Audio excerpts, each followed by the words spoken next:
Meow. So this is a very quick little gesture sketch of a very quick kitty. So I'm kind of just trying to put that energy of the running cat into the sketch and allow the sketch to be done as fast as the cat might be running. I'm sure the cat can run faster than I can draw, but so it's just really quick. I challenge you to do a lot of these really quick gesture sketches because of the learning is so valuable. Sorry, I can't talk today. The learning is so valuable in them. And then just leave them, just let them be what they are. Don't worry about fixing them and making them perfect. Just allow them to be what they are.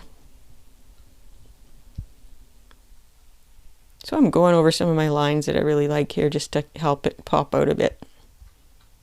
And the other lines, the extra lines, get to just be energy. And these drawings have a certain charm. I love filling my sketchbook with them. It's a record of your beautiful journey as an artist.